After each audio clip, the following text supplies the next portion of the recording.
സംഗീത നിശാ കുടുംബത്തിലെ ഏവർക്കും ഞങ്ങളുടെ വിനീതമായ നമസ്കാരം. സംഗീത നിശാ കുടുംബത്തിലെ 5ാം കുടുംബസംഗമത്തിന് നാളെ തിരശ്ശീല ഉയരുകയാണ്. ഈ കുടുംബസംഗമത്തിന് അഹോരാത്രം കഷ്ടപ്പെട്ട എല്ലാ അംഗങ്ങൾക്കും ഞങ്ങളുടെ അഭിനന്ദനങ്ങൾ.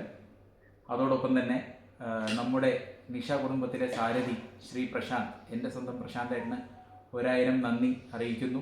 അതോടൊപ്പം തന്നെ പ്രശാന്ത് ഏട്ട സോറി, ഞങ്ങൾക്ക് രണ്ടുപേർക്കും ഇതിൽ പങ്കുചേരാൻ പറ്റില്ല, ഞങ്ങൾ നാട്ടിലില്ല, അതുകൊണ്ട് തന്നെ ഇതിൽ പങ്കുചേരാൻ ഒരു സാധ്യതയുണ്ടായില്ല. അതുകൊണ്ട് ഞങ്ങളോട് ക്ഷമിക്കണം. നൃത്തങ്ങളും പാട്ടുകളും ബാക്കി കലാപരിപാടികളുമായി നാളത്തെ ഈ കുടുംബസംഗമം ഗംഭീരമായി തീരട്ടെ എന്ന് ഞങ്ങൾ ആശംസിക്കുന്നു. നന്ദി, നമസ്കാരം.